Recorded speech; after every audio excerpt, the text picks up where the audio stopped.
Hello, good morning. कैसे हैं आप लोग? भारतीय अर्थव्यवस्था के आज के टॉपिक में हम बात करेंगे कर प्रणाली के बारे में, और भारतीय कर प्रणाली के बारे में जो इम्पोर्टेंट फैक्ट्स हैं उन पर हम लोग यहाँ पर डिस्कस करेंगे। और ये सारे जो पॉइंट हैं, जो फैक्ट हैं, वे हमारे 2024 में होने वाले प्रीलिम्स को ध्यान में रख करके तैयार किए गए हैं। तो चलिए देखते हैं क्या है हमारे भारतीय अर्थव्यवस्था में टैक्स से संबंधित कुछ महत्वपूर्ण तथ्य। पहला तथ्य हमारे सामने है, भारत में आयकर का आरंभ किसने किया था? तो जेम्स विल्सन जो है, इन्होंने भारत में आयकर का आरंभ किया था। ये एक अंग्रेज थे जिन्होंने भारत में आयकर की शुरुआत की थी। निगम कर क्या है? निगम कर जो लगता है किस पर? कंपनी की आय पर। देखिए, ये जो आयकर है और निगम कर है, दोनों ही क्या है? प्रत्यक्ष कर है। तो अगर सामान्यतः हम देखें तो कर कितने प्रकार के होते हैं? दो प्रकार के, प्रत्यक्ष और अप्रत्यक्ष कर। प्रत्यक्ष कर क्या होता है? प्रत्यक्ष कर उसे कहते हैं जिस व्यक्ति या कंपनी पर लगाया जाता है वही उसका भुगतान करता है। इसे अपने ग्राहक पर टाला नहीं जा सकता, जैसे कि आयकर और निगम कर। तो ये वो कर हैं, जैसे आयकर किस पर लगाया जाता है? किसी व्यक्ति पर लगाया जाता है, व्यक्ति की आय पर। और निगम कर किस पर लगाया जाता है? कंपनी की आय पर। दोनों में अंतर क्या है उसको समझ लीजिए। जैसे व्यापक तौर पर हम देखें तो आयकर और निगम कर दोनों ही प्रत्यक्ष कर हैं, लेकिन दोनों में मूल अंतर क्या है? ये हो गया आयकर, ये हो गया निगम कर। ठीक है। आयकर जो है ये व्यक्ति की आय पर लगता है, किसी भी व्यक्ति की आय पर लगता है। और जो निगम कर है ये कंपनी की आय पर लगता है। कंपनी की आय पर लगने वाला कर निगम कर कहलाता है। इंग्लिश में इसको कॉर्पोरेट टैक्स भी कहते हैं। यहां पर एक अंतर यह है कि जो आयकर है वो व्यक्ति की कुल आय पर लगता है, कुल आय पर। जैसे आपने एक साल में जो भी धन कमाया तो वो आपकी कुल आय हुई, और इस कुल आय पर आपको एक निर्धारित दर से, जो भी उस समय निर्धारित होगा, वो टैक्स देना पड़ेगा। लेकिन जो ये निगम कर है ये कंपनी की कुल आय पर नहीं लगता, बल्कि निगम कर कंपनी की शुद्ध आय पर लगता है। कंपनी की शुद्ध आय, नेट इनकम। शुद्ध आय क्या होती है? शुद्ध आय का मतलब होता है एक वर्ष में होने वाली कुल आय एवं एक वर्ष में होने वाले कुल व्यय के अंतर पर। अब यहां पर हम कुल आय और कुल व्यय का मतलब क्या है उसको आपको समझा दें। जैसे एक वर्ष में कंपनी की कुल आय, एक वर्ष में कंपनी की कुल आय माइनस एक वर्ष में कंपनी के कुल व्यय, एक वर्ष में कंपनी के कुल व्यय, इनका जो अंतर होगा वह क्या होगा? वह होगी कंपनी की शुद्ध आय। और कंपनी की इसी शुद्ध आय पर जो है वो क्या होगा? निगम कर लगाया जाएगा। लेकिन आयकर कैसे लगेगा? जैसे किसी व्यक्ति ने अगर सालाना 10 लाख रुपए कमाया तो ये उसकी कुल आय है, और इसी आय पर व्यक्ति को टैक्स देना पड़ेगा। यहां कंपनी की जो कुल व्यय है, इससे मतलब क्या है? कंपनी के कुल व्यय में क्या क्या आता है? जैसे मान लीजिए मेरी कोई कंपनी है और उस कंपनी में मैंने एक साल में 20 लाख रुपए कमाए और कंपनी पर मैंने 5 लाख रुपए खर्च किए, तो मेरी जो कुल आय है वो 20 लाख रुपए होगी, लेकिन जो शुद्ध आय है वो 15 लाख रुपए होगी, और मुझे इस 15 लाख पर निगम कर देना पड़ेगा। तो ये जो 5 लाख रुपए जो खर्चे कंपनी के हैं, ये कौन कौन से खर्चे हैं?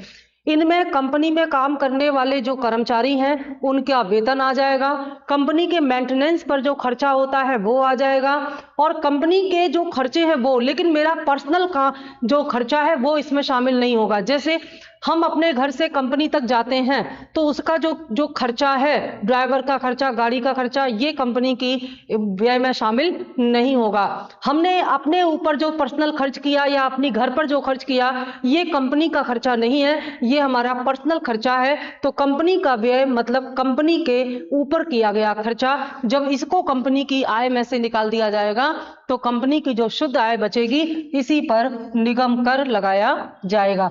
कभी कभी कंपनियां अपने टैक्स को बचाने के लिए अपने कुल व्यय को बढ़ाकर दिखा देती हैं और अपने जो कर्मचारी हैं उनकी जो इनकम है उसमें ज्यादा सैलरी की रसीद बना करके कम सैलरी देती हैं और ज्यादा सैलरी देने की वजह से उनके व्यय ज्यादा दिखाई जाते हैं, जिसकी वजह से उनका जो शुद्ध आय है वो कम रह जाता है और उनका नुकसान, उनको टैक्स नहीं भरना पड़ता। ध्यान देना, कंपनी के लाभ पर नहीं लगता, यह कंपनी की शुद्ध आय पर लगता है।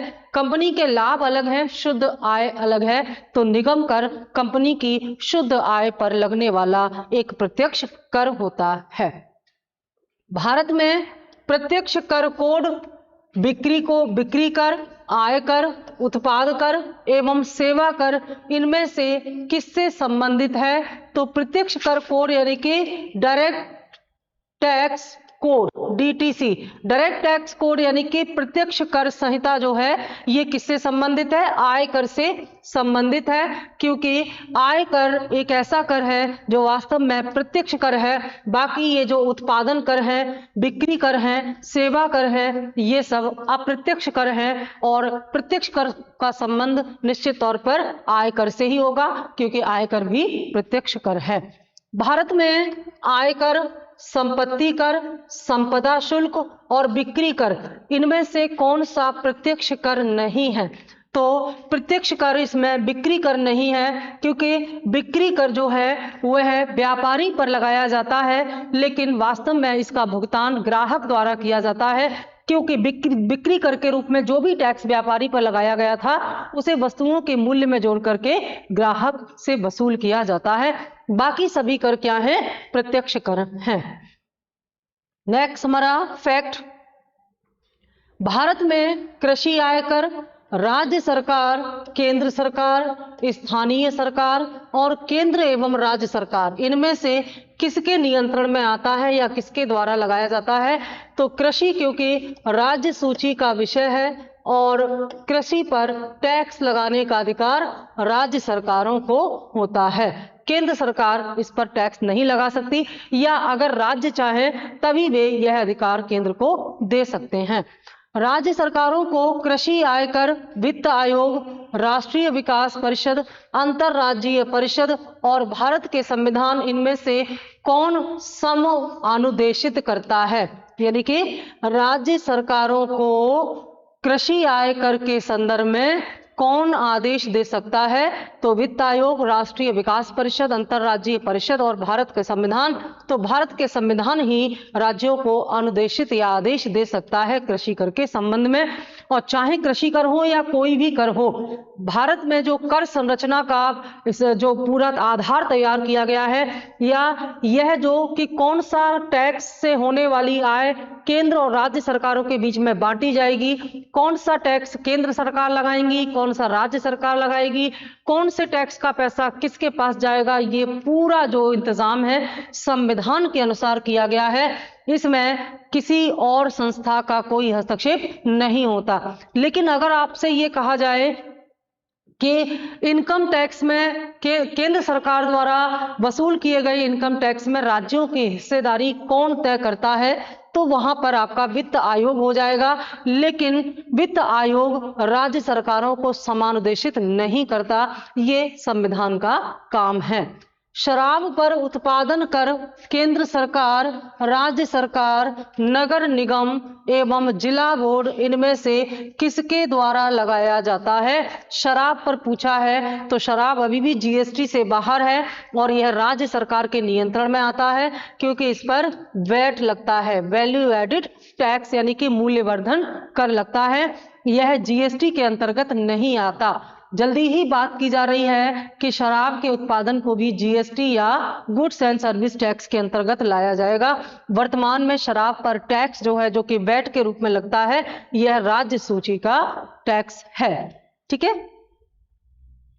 बिक्री कर, भू राजस्व कर, स्थानीय मेलों पर लगने वाला कर, इनमें से कौन सा कर ग्राम पंचायत द्वारा लगाया जाता है?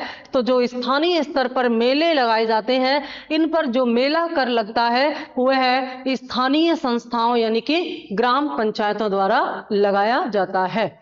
अक्टूबर 2015 में ई सहयोग योजना बिक्री कर, आयकर, आबकारी कर और पथ कर इनमें से किस विभाग द्वारा आरंभ की गई है? तो ई सहयोग योजना जो है आयकर विभाग द्वारा आरंभ की गई है और इससे इनकम टैक्स का पूरा जो प्रोसीजर है उसे डिजिटल कर दिया गया है। आयकर, व्यापार कर, आयात कर और उत्पाद कर इनमें से कौन सा कर खरीदारों के लिए प्रत्यक्ष रूप से वस्तुओं के मूल्यों की वृद्धि नहीं करता है? बहुत बढ़िया फैक्ट है ये। आपसे पूछा गया है कि ये जो तमाम टैक्स के नाम दिए गए हैं, जैसे इनकम टैक्स है, जैसे ट्रेड टैक्स यानी कि व्यापार कर है, आयात यानी कि कस्टम ड्यूटी है, उत्पाद कर यानी कि एक्साइज ड्यूटी है, इनमें से कौन सा टैक्स है जिसके घटने बढ़ने से वस्तुओं की कीमतों पर प्रभाव नहीं पड़ता है? यानी कि इनमें से ऐसा कौन सा टैक्स है जो घट जाए या बढ़ जाए वस्तुओं की कीमतों पर कोई प्रभाव प्रत्यक्ष रूप से नहीं पड़ता? तो वो है इनकम टैक्स।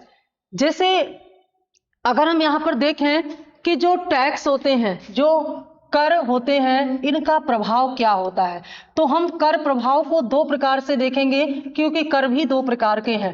प्रत्यक्ष कर का प्रभाव अलग प्रकार से पड़ता है और अप्रत्यक्ष कर अलग प्रकार से प्रभावित करते हैं। अप्रत्यक्ष कर, प्रत्यक्ष कर का प्रभाव क्या होता है? प्रत्यक्ष कर में कमी होती है या वृद्धि होती है? अगर प्रत्यक्ष कर में कमी होगी और प्रत्यक्ष कर में वृद्धि होगी तो इससे क्या होगा? प्रत्यक्ष कर का सबसे बेहतर उदाहरण यहाँ पर आयकर हो सकता है, इनकम टैक्स। अगर सरकार इनकम टैक्स में कमी करेगी तो क्या होगा? इनकम टैक्स में कमी होने से जो कि ग्राहक है या करदाता है, यहाँ पर हम करदाता लिखेंगे, करदाता की क्रय क्षमता, करदाता की क्रय क्षमता में वृद्धि हो जाएगी। यानी कि अगर सरकार ने इनकम टैक्स में कमी की तो इससे क्या होगा? करदाता यानी कि जो टैक्स देने वाला व्यक्ति है उसकी कर क्षमता बढ़ जाएगी और सरकार अगर इनकम टैक्स को बढ़ा देती है तो क्या होगा? इससे करदाता की क्रय क्षमता कम हो जाएगी।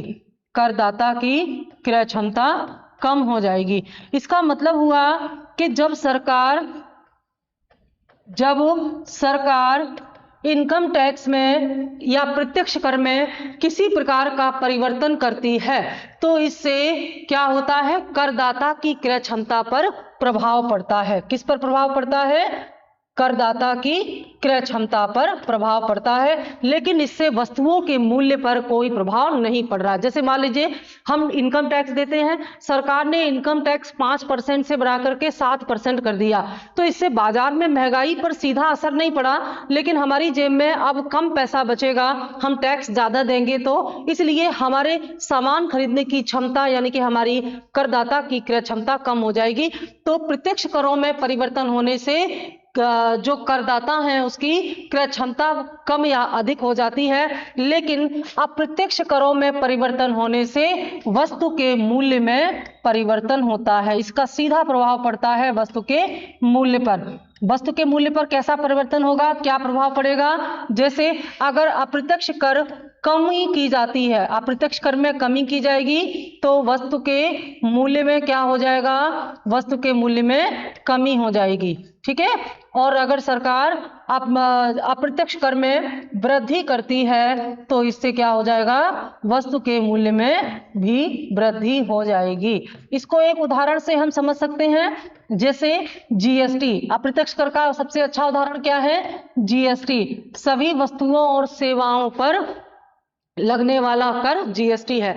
अगर सरकार जीएसटी घटा देगी तो क्या होगा? सामान सस्ता हो जाएगा, और अगर सरकार जीएसटी बढ़ा देगी तो सामान महंगा हो जाएगा, क्योंकि जीएसटी वस्तु के मूल्य में वस्तु के मूल्य में जोड़ करके वसूल किया जाता है। जीएसटी प्लस वस्तु का मूल्य। तो जाहिर सी बात है, अगर जीएसटी बढ़ेगा तो मूल्य बढ़ेगा, अगर जीएसटी घटेगा तो मूल्य घटेगा। तो जो फैक्ट यहाँ पर दिया गया है कि जो इनकम टैक्स, व्यापार कर, आयात कर और उत्पाद कर, इनमें से कौन सा टैक्स खरीदारों के लिए प्रत्यक्ष रूप से वस्तुओं के मूल्य में वृद्धि नहीं करता। तो इनकम टैक्स बढ़ने से प्रत्यक्ष रूप से वस्तुओं के मूल्य नहीं बढ़ते, लेकिन अगर व्यापार कर बढ़ा दिया जाएगा, आयात कर, उत्पाद कर, क्योंकि ये तीनों क्या हैं, ये जीएसटी के समान ही अप्रत्यक्ष कर हैं, इनके बढ़ने से निश्चित तौर पर मूल्य वृद्धि हो जाएगी।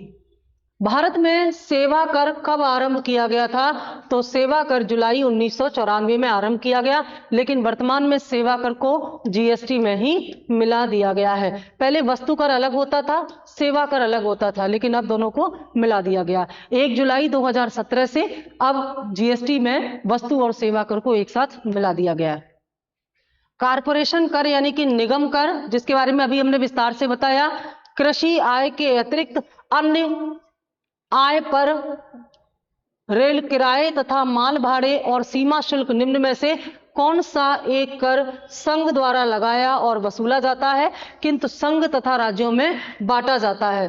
पूछ रहा है इसमें कि इनमें से कौन, ये तमाम टैक्स के नाम हैं, इनमें से कौन सा एक ऐसा टैक्स है जो केंद्र सरकार लगाती है, वसूल करती है और राज्यों के साथ बांटती है? तो वो है इनमें कृषि आय के अतिरिक्त अन्य आय पर कर। क्योंकि कृषि राज्य सूची का विषय है, तो कृषि पर टैक्स लगाने, वसूल करने, ये सारे अधिकार राज्य को हैं, केंद्र को ये अधिकार नहीं है। तो कृषि के अलावा अन्य आय पर जो कर है वह इनकम टैक्स केंद्र सरकार लगाती है, वसूल करती है और वित्त आयोग के सुझाव के अनुसार राज्यों को उनमें उनकी हिस्सेदारी दे दी जाती है। स्टाम्प शुल्क, यात्री और माल पर कर, संपदा शुल्क और समाचार पत्रों पर लगने वाले कर, किस कर का आरोपण केंद्र सरकार करता है, किंतु इनका संग्रह और विनियोजन राज्य करता है? तो स्टाम्प शुल्क जो है ये क्या है? स्टाम्प शुल्क जो इनमें से स्टाम्प शुल्क है केंद्र सरकार लगाता है, इकट्ठा केंद्र सरकार लागू करता है, लेकिन इसका संग्रह और इसका प्रबंधन राज्य सरकार द्वारा किया जाता है और राज्य अपने किसी भी टैक्स में केंद्र को साथ बांटता नहीं है। ठीक है।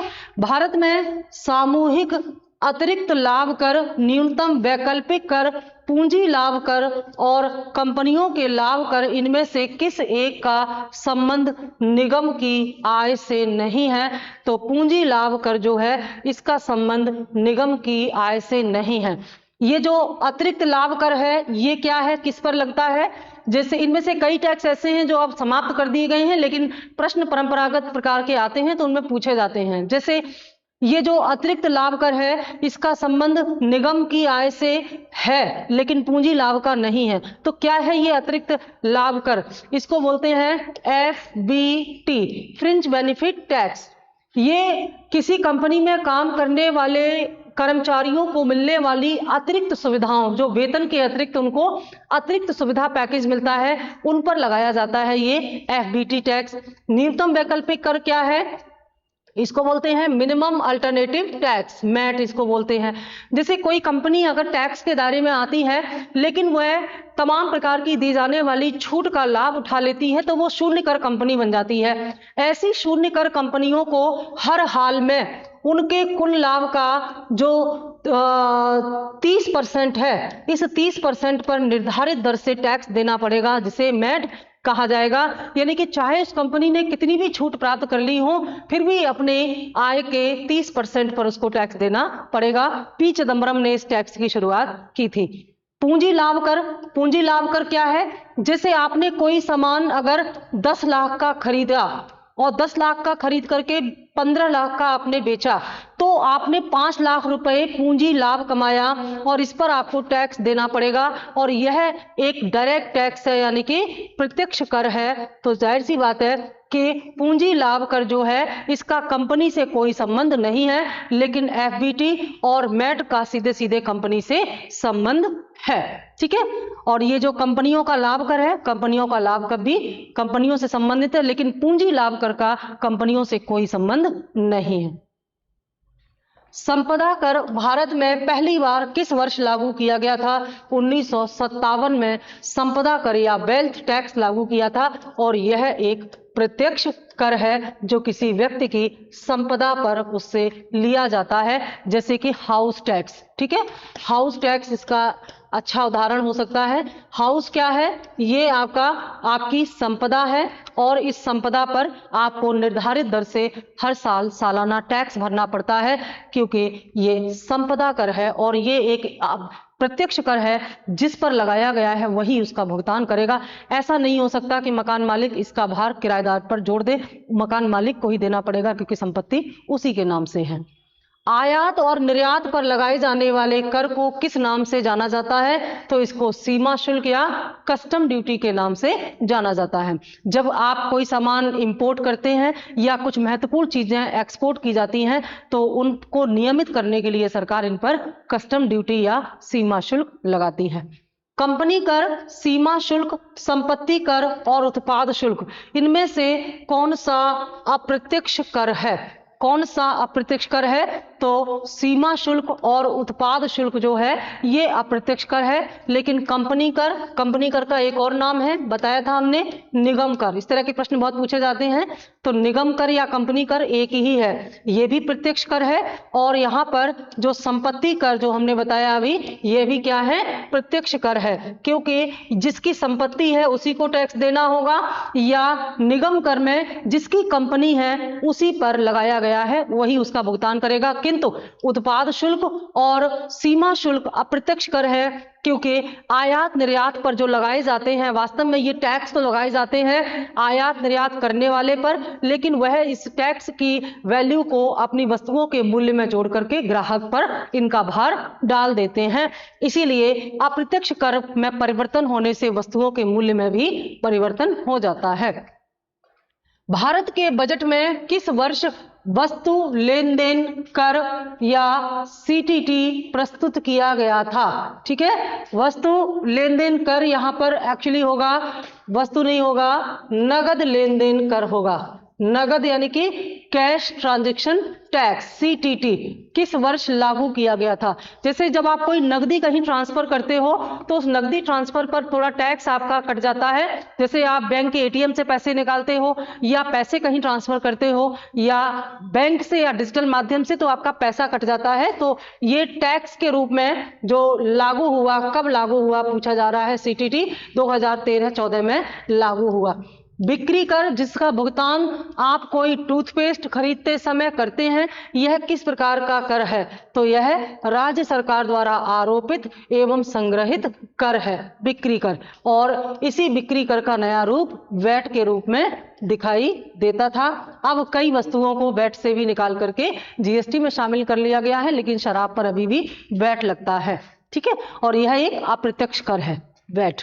भूमि राजस्व, पंजीकरण शुल्क, सीमा शुल्क और वाणिज्य कर, इनमें से कौन सा भारत में राज्य सरकारों में मुख्यतः राजस्व कर का भाग नहीं होता? कौन सा इनमें राजस्व के अंतर्गत नहीं आता? तो सीमा शुल्क राज्य सीमाओं से नहीं आता, राज्य सरकार के नियंत्रण में नहीं आता। ये केंद्रीय कर है और इसकी वसूली केंद्र सरकार करती है, क्योंकि ये अंतरराष्ट्रीय व्यापार पर लगता है। जब दूसरे देशों के साथ हमारा आयात निर्यात होता है उन पर जो टैक्स लगता है, सीमा शुल्क लगता है, इसलिए यह राज्य के राजस्व व्यवस्था से बाहर होता है। भारत में कर निर्दिष्टीकरण के संवैधानिक प्रावधानों के अंतर्गत जीएसटी, आयकर, भू राजस्व और निगम कर, इनमें से कौन सा कर है जो पूर्ण रूप से राज्य सरकारों द्वारा लगाया और वसूला जाता है? ठीक है, भारत में निर्दिष्टीकरण के संवैधानिक प्रावधानों के अंतर्गत जीएसटी, आयकर, भू राजस्व और निगम कर, इनमें से कौन सा कर है जो पूर्ण रूप से राज्य सरकारों द्वारा लिया जाता है? इसका ये जो आंसर है ये गड़बड़ हो गया है। इसका आंसर होगा भू राजस्व, जो टैक्स है, भू राजस्व कर। तो जाहिर सी बात है कि ये भू राजस्व कर का संबंध किससे है? कृषि से है। तो ये जो है ग्रामीण, ये राज्य स्तर का विषय है, राज्य सरकार इस पर नियंत्रण करती है। इसके अलावा जीएसटी जो है ये एक ऐसा टैक्स है, जीएसटी के स्ट्रक्चर पर हम पूरा आपको एक वीडियो लाके देंगे। जीएसटी के लिए एक पूरी परिषद बनाई गई है जिसमें केंद्र और राज्य दोनों के सदस्य हैं, ये मिलकर के जीएसटी से संबंध नियम बनाते हैं। तो जीएसटी अगर देखा जाए तो केंद्र सूची का विषय हो गया है, लेकिन इसमें राज्यों को भी भागीदारी की जाती है। और इसके अलावा निगम कर भी, ये भी केंद्र सूची का ही विषय है। इनकम टैक्स भी केंद्र सूची का विषय है। ठीक है। वांचू समिति 1971 में जो बनी थी, इसका संबंध प्रत्यक्ष कर से है। प्रत्यक्ष कर में सुधार लाने के लिए इसका गठन किया गया था। किसने भारत में पहली बार व्यय कर लगाने का सुझाव दिया? तो कॉल्डर अर्थशास्त्री थे, इन्होंने व्यय कर लगाने का सुझाव दिया था। मानवीय उपभोग के लिए शराब, विद्युत, पेट्रोलियम उत्पाद और घी, इनमें से किसे जीएसटी के दायरे के अंदर रखा गया है? तो इसमें जो है घी जो है इस पर जीएसटी लगता है, शराब पर जीएसटी नहीं लगता, पेट्रोल पर ये विद्युत पर नहीं लगता और पेट्रोलियम उत्पादन पर भी जीएसटी नहीं लगता। लेकिन वर्तमान में जो है ये शराब जो है जल्दी ही जीएसटी के दायरे में आने वाली है। प्रथम वित्त आयोग के अध्यक्ष कौन थे? तो प्रथम वित्त आयोग के अध्यक्ष केसी नियोगी थे। वित्त आयोग एक संवैधानिक संस्था है। अनुच्छेद 280 के तहत प्रत्येक 5 वर्ष पर इसका गठन होता है और इसका गठन राष्ट्रपति द्वारा किया जाता है। यह राष्ट्रपति को वित्तीय संदर्भ में सलाह देता है, क्योंकि राष्ट्रपति देश का वित्तीय प्रमुख होता है। और प्रथम जो वित्त आयोग है इसकी स्थापना केसी नियोगी की अध्यक्षता में की गई थी। वर्तमान में 15वां वित्त आयोग का कार्यकाल चल रहा है और ये कार्यकाल 2020 से लेकर के 2025 तक चलेगा।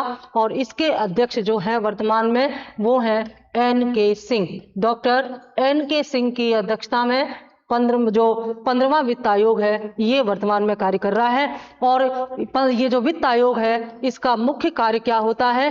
केंद्रीय करों में राज्यों की भागीदारी को सुनिश्चित करना और सरकार को सलाह देना। लेकिन यह एक सलाहकारी संस्था है, इसकी सलाह सरकार पर बाध्यकारी नहीं है। तो ये थे हमारे आज के टैक्स से संबंधित कुछ महत्वपूर्ण फैक्ट। कई चैप्टर को रिलेट करते, जैसे पिछला वीडियो भी हमारा टैक्स के संबंधित बहुत सारे फैक्ट थे और इसके बाद जो वीडियो आएगा उसमें भी टैक्स से संबंधित फैक्ट होंगे, क्योंकि जो बड़े चैप्टर होते हैं उनको अलग अलग वीडियो में डिवाइड कर दिया गया है। Thank you.